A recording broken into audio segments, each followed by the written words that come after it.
What's up again, my diecast customizing friends? So I showed you guys in one of my previous videos how I used my uni bit to simply, quickly drill out the rivets of Hot Wheels. But I also wanted to show you guys today on how I tap. Now, when I got into tapping Hot Wheels, um, I started tapping right off the start. I knew I wasn't going to want to glue them. I didn't get on eBay and try to find Hot Wheel kits or anything like that, but I did recently do that. And I think if you go that route, it might be a little bit more money in the long run buying screws and everything. It just so happened I kind of lucked out with the way that I started. I went to a hobby shop and just simply bought the smallest tap that I can find, which happened to be a 2 millimeter. And it just so happens that 2 millimeter screws are actually pretty cheap because they're used for a lot of electronics like laptops and stuff. Matter of fact, one of my, you guys can see right here, the bags that I'm buying from eBay, it's just a big bag of laptop screws. Now, in the search on eBay, it's real simple. You just want to search if you're going to use what I'm using here, 2 millimeter. So the M2 is the 2 millimeter, and the next number over is the length. Now, initially, when I started doing this, I just bought a kit with different lengths. But I've since learned there's only certain sizes that you're going to need, and that's all I stick to. Matter of fact, this is it right here, the 4 in length. So it's 2 millimeter by 4 in length. Now, from time to time, I might use, I got some shorter 3 millimeter lengths here for, if some of you guys know, when you drill like a 55 gasser, the front, you can't drill too deep on that, or a Silverado bed, you can't drill too deep on that either. And I'll use a 3 for that, maybe even a 2. But in the beginning, I didn't want to worry about how deep I was going to drill a car to figure out what screw I wanted. I figured just drill whatever the post is, whatever length I feel comfortable, and then I could just pick whatever screw fits. But it just so happens that the 4 in length is the best one to go through. It's the most common that I use all the time. Like I said, guys, these aren't how-to videos. These are just what I use and how I do it. If it helps you save some money or make something easier for you, fantastic. I do believe some of my methods here are a little bit different because I'm not using one of those big hand crank taps. I never even considered getting one of those. I'm not trying to like retap a, I don't know, like a exhaust manifold on a Chevy 350 here. So what I use is real simple. It's just one of these little pin vise drills.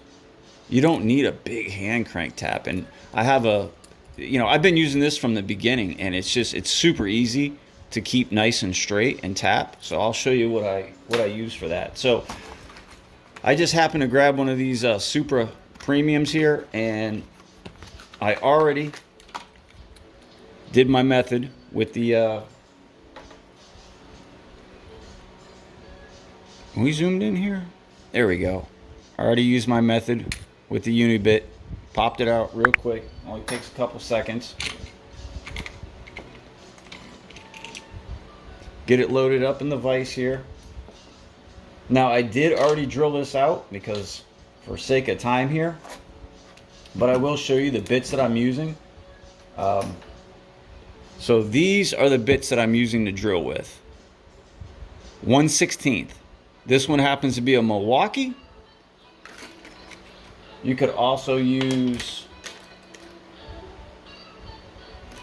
I've got some DeWalt in here too. You can get these in like 2 or 3 packs, but the DeWalt ones in 1/16 are excellent to use.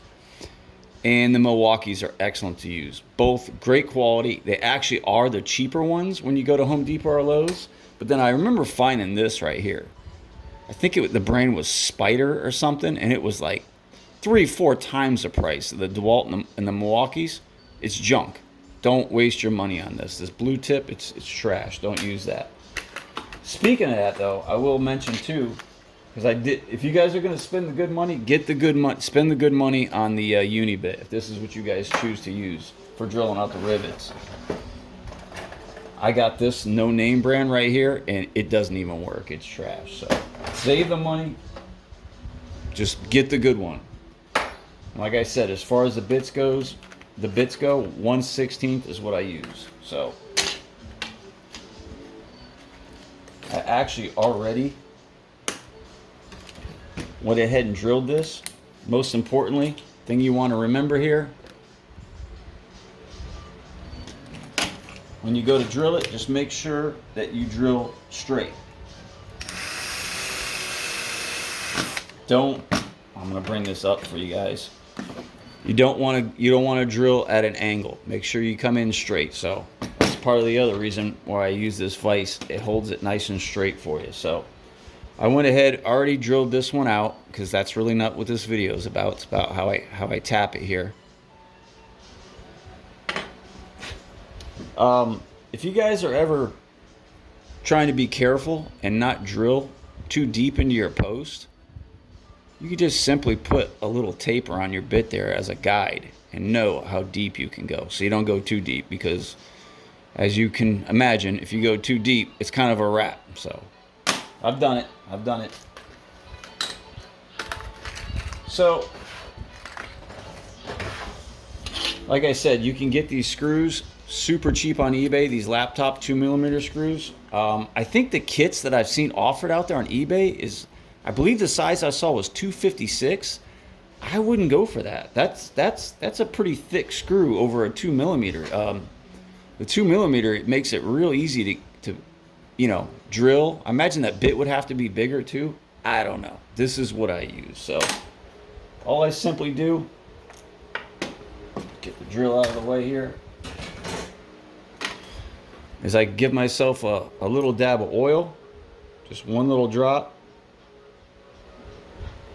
I didn't go out and buy any special oil here. This is probably like 20W50, just a little bit in a bottle. And like I said, I'm using a 2mm tap. I just happened to get this from a hobby store last year when I started customs, and it's the same tap I've been using the whole time. It works fantastic. So like I said, make sure when you drill it straight, so that when you go to tap it, I'm trying to get in, you could it'll run in real smooth. So you're not going to force it, you're just going to run it back and forth. Don't get too crazy with it. Back it out. You're going to have some I don't know what you call that, some gall on there. Just go ahead and wipe that off and go again. Sort of run it back and forth. Don't get crazy with it. Don't be impatient. That's one thing I could share with you guys when it comes to making these customs. Take your time. Don't be impatient. Take your time.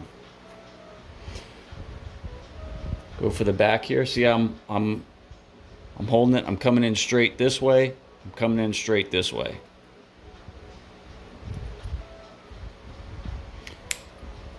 Yeah, I'm gonna do something with this Supra with a custom.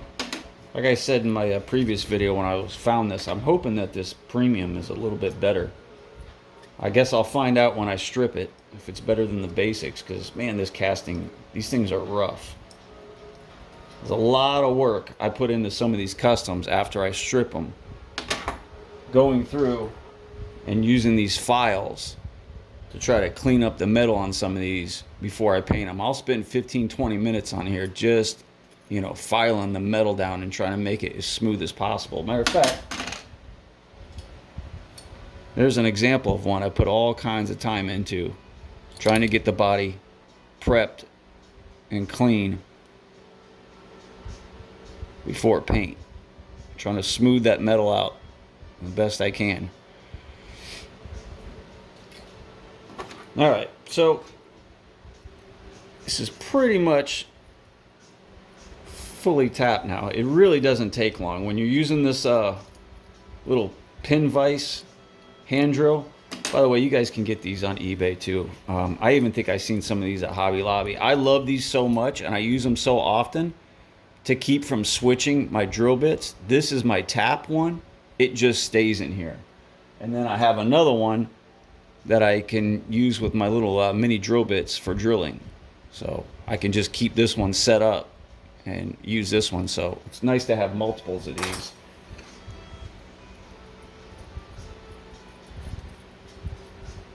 All right, so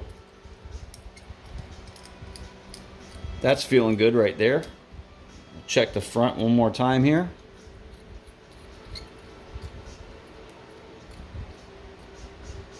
That's feeling good as well, nice and smooth all the way in and out. The tap's clean. I'm not getting any more metal off of it.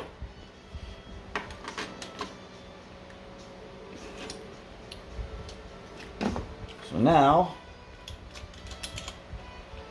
we should be able to screw this together. Actually, before I screw this together, to any customizers out there, I got a question for you. Help a brother out with this one, because I have not figured out a quick, efficient, smooth way to remove the axles clean from a metal based car. Real quick, I'm just going to show you guys. I've basically just been using snips. These are my really good crescent ones right here. I'm not going to dare destroy them on this metal, because it seems like any pair of snips that I've ever used on these little tabs, it just trashes them. I've even tried using the burr on a Dremel, but then you just tear up the axle. So if you guys have any tips out there, let a brother know. I'm interested in figuring out how you guys remove these axles without destroying, you know, the axles or the tires or anything. All right, so I'm going to put it back together here, and I'm pretty sure the most common size, the 4mm screws that I use, yep, snaps back together nicely. The 4mm length screws that I use are going to probably work perfect here.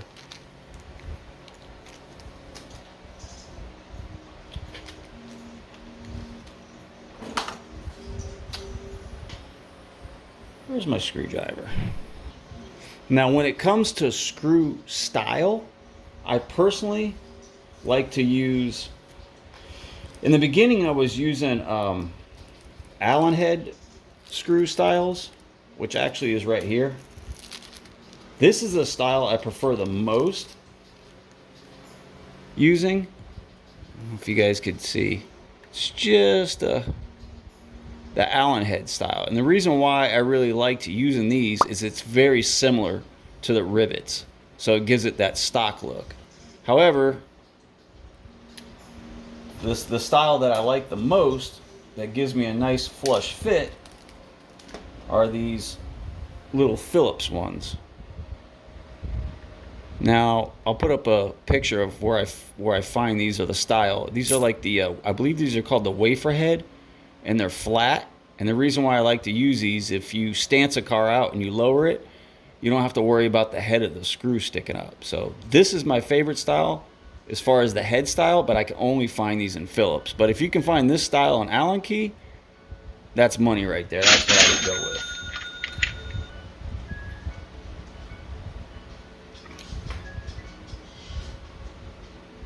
Get these screws lined up here.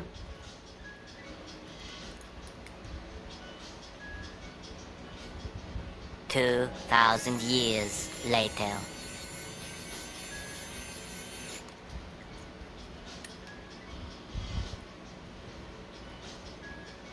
Not sure what I'm going to do with this Supra here yet.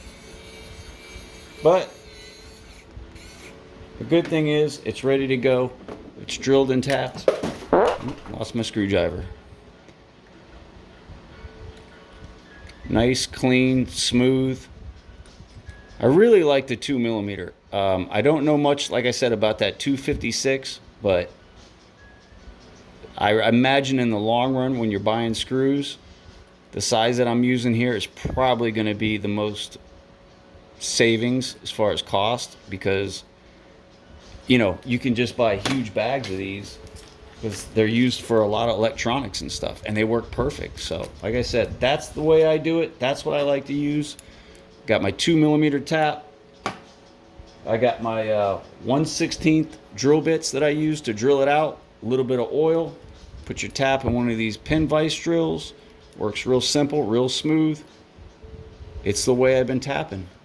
So if you guys have any other questions, anything else that I might have missed here, let me know in the comments. I'll try to respond and help you guys out. All right, guys, thanks for joining me here at the customs table. I'll catch you guys on the next one. Take it easy.